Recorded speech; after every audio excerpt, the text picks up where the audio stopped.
사도행전 6장 1절에서 7절에 있는 말씀입니다. 그때에 제자가 더 많아졌는데 헬라파 유대인들이 자기의 과부들이 매일 구제에 빠짐으로 히브리파 사람을 원망하니 12사도가 모든 제자를 불러 이르되 우리가 하나님의 말씀을 제쳐놓고 접대를 일삼는 것이 마땅하지 아니하니 형제들아 너희 가운데서 성령과 지혜가 충만하여 칭찬받는 사람 7을 택하라. 우리가 이 일을 그들에게 맡기고 우리는 오로지 기도하는 일과 말씀 사역에 힘쓰리라 하니 온 무리가 이 말을 기뻐하며 믿음과 성령이 충만한 사람 스데반과 또 빌립과 브로고노와 니가노르와 디몬과 바메네와 유대교에 입교했던 안디옥 사람 니골라를 택하여 사도들 앞에 세우니 사도들이 기도하고 그들에게 안수하니라. 하나님의 말씀이 점점 왕성하여 예루살렘에 있는 제자의 수가 더 심히 많아지고 허다한 제사장의 무리도 이에 복종하니라. 아멘.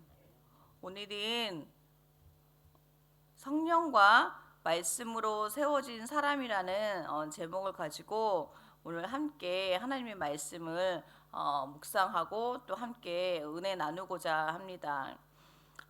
여러분 오늘은 본문에서 우리가 함께 묵상한 말씀 중에 스데반이라는 인물이 나옵니다. 그 스데반에 대해서 오늘은 함께 묵상하고 또 함께 말씀을 보고자 합니다. 여러분 스데반이라는 이름의 뜻이 무엇인 줄 아십니까? 스데반은 헬라어로 면류관을 뜻합니다. 고대 그리스에서는 경기에 승리한 사람에게 월계관을 씌워주고 또 그들의 영광과 승리를 기념했다고 합니다. 그 월계관을 가리켜 바로 스테파노스 곧 스데반이라고 불렀다고 합니다. 그래서 스데반의 이름은 승리자에게 주어지는 관, 영광의 관이라는 의미를 가지고 있습니다. 그런데 놀랍게도 그의 삶과 죽음은 그의 이름의 뜻대로 이루어졌다는 사실입니다. 사람들은 돌을 던지며 스데반을 죽였지만 하늘에서는 그가 참된 승리자로 영광의 면류관을 쓰고 주님 앞에 나아갔습니다. 스데반이 순교했던 그 순간에 예수님께서는 하나님의 우편에 서서 그를 맞이하셨다는 말씀이 성경에 기록되어 있습니다. 사도행전 7장 56절에 보면 그렇게 나와 있습니다. 이 스데반의 인생이 얼마나 복된 인생입니까? 여러분의 이름에도 뜻이 있지 않습니까? 저의 이름에도 뜻이 있습니다. 저의 이름은 김효정인데 효도 효자와 고들 정자를 사용하여 곧게 효도하다라는 뜻을 담고 있습니다.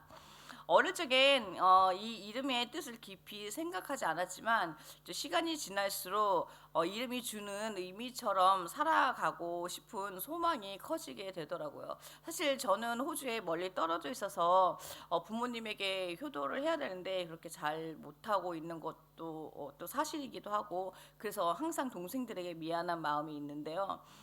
그래도 또 제가 멀리서 할 수 있는 게 무엇일까라고 생각해 볼 때 전화를 자주 드려야 되겠다라는 생각을 하는데 그게 또 쉽지는 않더라고요. 생각할 때 바로 해야 되는데 그때 뭔가 막 또 일을 하고 있어가지고 그 순간을 놓치게 되면 또 이렇게 못하게 되고 그래서 생각을 해보니까 핑계구나라는 생각이 들어서 오늘 말씀 준비하면서 전화를 자주 해야 되겠다라는 생각을 가지게 되었습니다. 사랑하는 여러분, 스데반은 자신의 이름처럼 살아간 사람입니다. 그는 이 땅에선 돌에 맞아 쓰러졌지만 하늘에서는 면류관을 받고 일으켜 세워졌습니다. 그는 영원한 승리를 준비한 사람이었습니다. 성도 여러분에게도 한번 질문하고 싶습니다. 지금 여러분은 무엇을 바라보며 달려가고 있습니까? 세상이 주는 일시적인 상과 인정을 요구합니까? 아니면 주님께서 준비하신 영원한 생명의 면류관을 원하십니까? 오늘 우리는 스데반을 통해서 하나님이 세우시는 사람은 어떤 사람인지를 배우게 됩니다. 결론부터 말씀드리자면 하나님이 세우시는 사람은 성령과 말씀으로 세워진 사람인 것입니다. 오늘 본문은 초대 교회가 오늘 본문 사도행전 6장 1절에서 7절에 있는 말씀을 보면 초대 교회가 폭발적으로 성장했던 시기를 보여주고 있습니다. 하루에 수천 명이 예수님을 믿고 교회에 모여들고 그렇게 되니까 교회를 감당하기 어렵게 되었습니다. 그래서 조직과 또 사역이 또 힘들어지니까 사람들을 세워야 하는 그런 과정에 있었던 것이죠. 그런데 이 과정에서 헬라파 유대인과 히브리파 유대인 사이에서 구제 문제로 갈등이 생겼습니다. 비단 이거는 헬라파 유대인과 히브리파 유대인만의 문제는 아니고 오늘 우리가 살고 있는 우리 교회뿐만 아니라 현대 교회를 이제 세워가고 있는 모든 교회에서도 여러 가지 갈등의 문제로 힘들어하고 있는 것이 또한 우리 교회의 현실의 문제라고 생각되어집니다. 근데 성경에도 이런 문제는 있었다고 말씀하고 있습니다. 헬라파 유대인들이 어떤 문제로 히브리파 유대인과 갈등이 있었냐면 과부들이 자기 헬라파 유대인들 과부의 구제에 소홀히 여기고 있다라는 그런 원망이 있었던 것 같습니다. 그래서 헬라파 유대인들과 히브리파 유대인 사이에 교회 내부에 또 갈등이 생기고 균열이 시작되어졌던 그런 상황을 보여주고 있습니다. 사도행전 6장 1절을 보시면 그때의 제자의 수가 많아졌는데 헬라파 유대인들이 자기들의 과부들이 매일 구제에 빠짐으로 히브리파 사람을 원망하니라고 말씀하고 있죠. 이 문제는 단순한 행정적 실수가 아니라 또한 문화적 차이에서 비롯된 갈등임을 볼 수 있습니다. 교회는 다양한 사람들이 많이 삽니다. 또 다양한 가정 환경에서 살기 때문에 본인들의 생각이나 이런 부분들에 있어서 많이 달라질 수 있습니다. 그래서 어떤 공동체에서 같이 사역을 하거나 공동체에서 또 같이 일을 하게 되면 생각의 차이와 또 그 본인이 여태까지 습득했던 그런 몸에서 나오는 그런 것들로 인해서 갈등이 되어지고 또 문제가 생겨지기도 합니다. 헬라파 유대인들은 어떤 사람이었냐면 디아스포라 유대인으로서 그들은 주로 그리스 문화권에서 자랐고 헬라어라는 용어를 사용했습니다.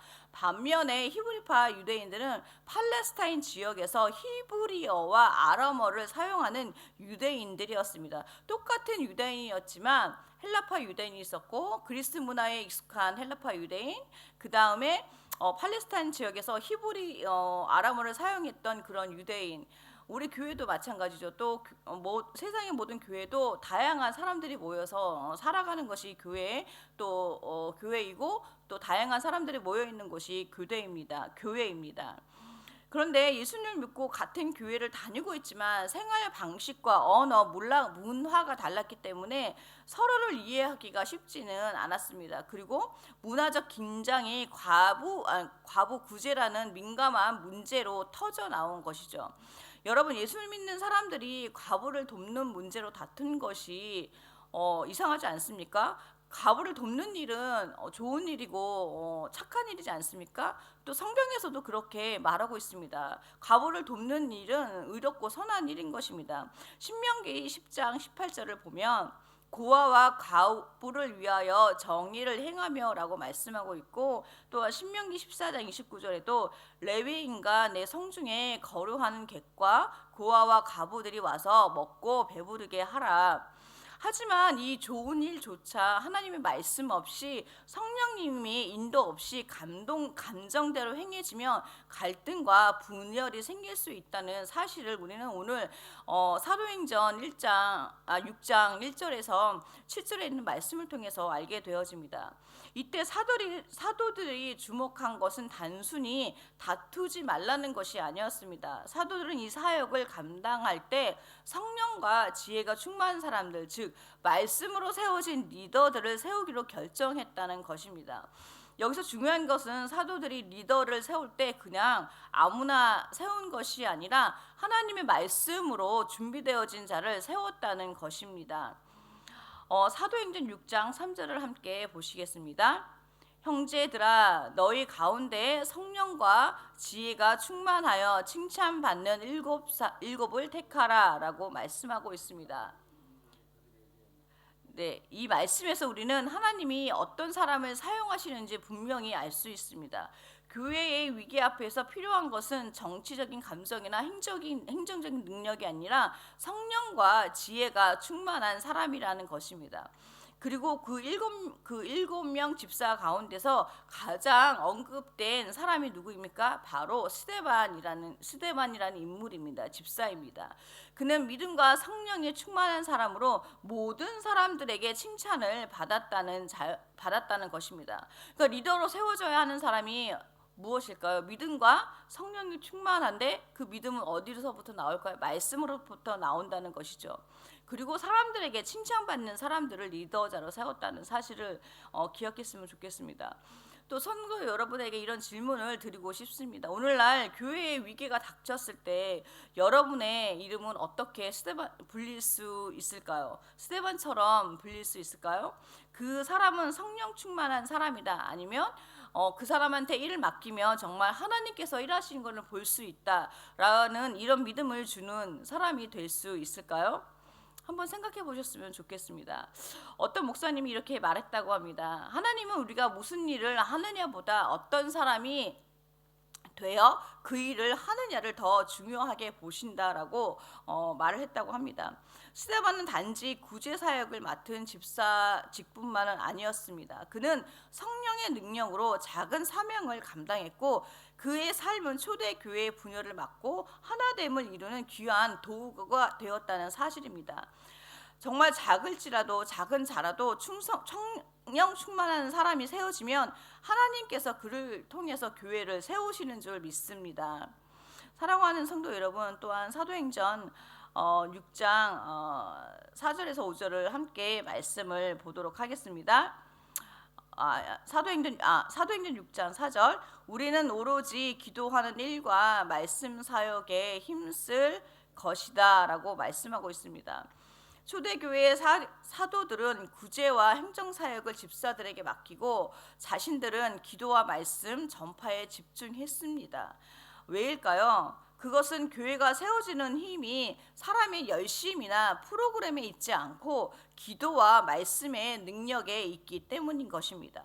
그리고 그거 놀라운 것은 구제 사역을 맡은 스데반 역시 그냥 선행만 하는 사람이 아니었다는 것입니다. 그는 말씀으로 깊이 무장된 사람이었습니다. 이것은 사도행전 7장에서도 잘 나타납니다. 그는 공회 앞에서 구약 전체의 흐름을 꿰뚫는 설교를 하며 그리스도를 증거합니다.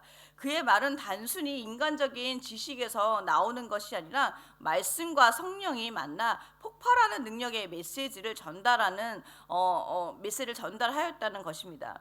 말씀으로 무장된 사람은 성령님과 함께하는 사람인 줄 믿습니다. 또한 말씀은 또 누가 깨닫게 해주십니까? 성령님께서 말씀을 깨닫게 해주십니다. 그래서 말씀 충만한 사람이 성령 충만한 사람인 줄 믿습니다.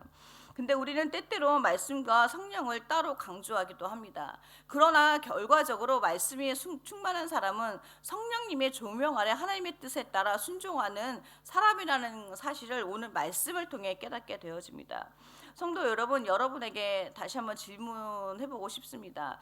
나는 집사니까, 나는 성도이니까 하며 말씀을 혹시 소홀히 하고 있지는 않습니까? 하나님께서는 직분의 크기를 보지 않으십니다. 하나님은 그 사람이 말씀 위에 서 있는지 그리고 그 말씀으로 충만한지를 보시는 줄 믿습니다. 미국의 유명한 부흥사 드와이트 무디는 정식 신학교 훈련도 받지 못했고 성경을 처음 배울 때도 철자도 많이 틀리고 그렇게 배웠다고 합니다. 그런데 그는 매일 말씀을 붙들고 기도하며 주님 저를 사용하여 주십시라고 기도했다고 합니다. 하나님께서는 그의 부족함을 덮으시고 그를 통해서 전 세계에 수백만 명이 넘게 예수님을 믿게 했다는 사실입니다. 어떻게 이것이 가능할 수 있었을까요? 그냥 하나님께서 쓰임받는 사람은 그냥 말씀에 충실했던 사람이었던 것입니다. 설교자가 아니어도 좋겠습니다. 교사나 집사 그리고 성도여도 괜찮다는 말씀입니다. 말씀을 사랑하고 그 말씀으로 무장한 사람들은 하나님이 들어서 쓰시는 줄 믿습니다. 스데반은 구제의 사역이라는 작은 자리에서도 말씀의 사람이었고 그 말씀은 그의 삶과 죽음까지도 지배했다는 사실을 볼 수 있습니다. 결국 그는 복음을 위해 자신의 생명까지 들이며 면류관을 썼습니다.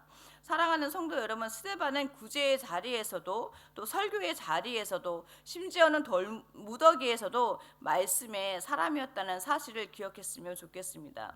여러분도 말씀으로 충만한 성령의 사람이 되기를 축복합니다. 사도행전 6장 7절을 한번 보시겠습니다.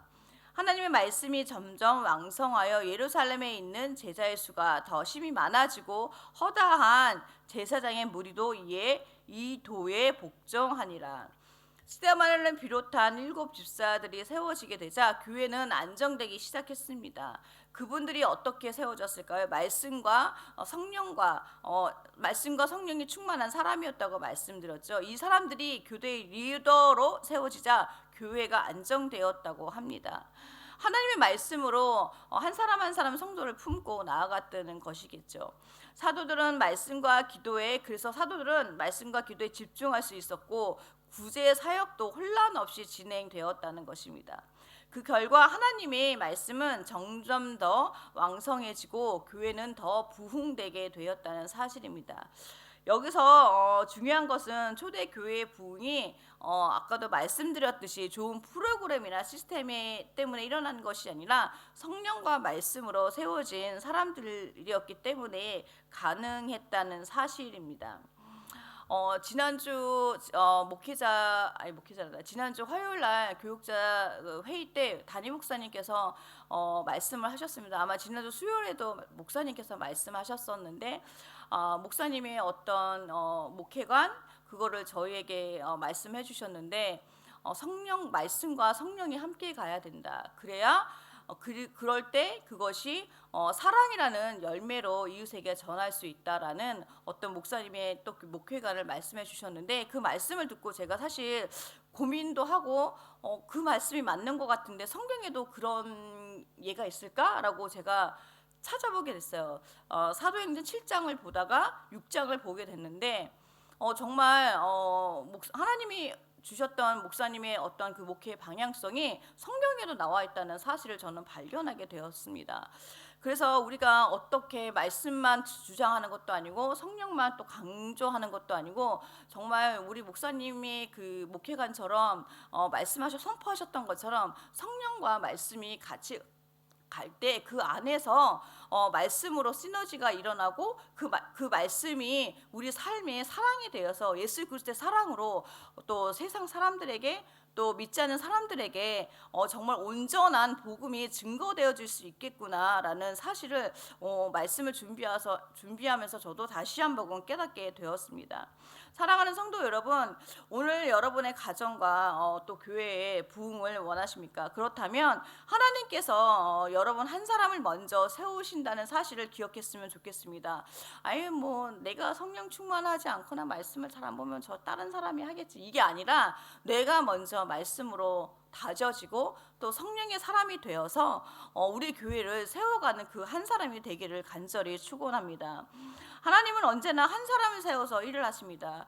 노아의 한 사람을 통해서 온 가족을 구원하셨고 다윗 한 사람을 통해서 이스라엘 왕국을 통일시켰고 완성시켰습니다. 스데반이라는 한 사람을 통해서 초대의 갈등이 있었던 것을 교회의 부흥의 기회로 바꾸었다는 사실입니다. 한 사람의 헌신은 교회를 살리고 한 사람의 기도는 세상을 바꿀 수 있습니다. 그것이 내가 하는 것이 아니라 하나님이 하시는 줄 믿습니다. 여러분도 말씀과 성령에 충만한 사람으로 우리 교회를 헌신하는 아니면 하나님의 나라에 헌신하는 그 한 사람이 되시기를 원하십니까? 그런 여러분들이 되시기를 축복합니다. 사랑하는 성도 여러분, 스데반은 사도도 아니었고 목회자도 아니었습니다. 그는 집사였습니다. 성령과 말씀으로 충만하여 교회를 세우고 세상 앞에서 담대히 주님을 증거했다는 사실입니다. 그리고 마침내 그는 하늘에서의 영광의 면류관을 받았습니다. 오늘 하나님은 저와 여러분에게 묻고 계신 것 같습니다. 나는 스데반처럼 성령과 말씀으로 세워지는 사람인가? 나는 나의 이름이 위기의 순간에 스데반처럼 이름을 불릴 수 있는 그런 사람인가? 오늘 우리도 스테반처럼 고백했으면 좋겠습니다. 주님, 제가 그 사람입니다. 제가 그 자리에서 충성하겠습니다라는 고백이 오늘 하루에 여러분의 삶 가운데 있기를 간절히 축복합니다.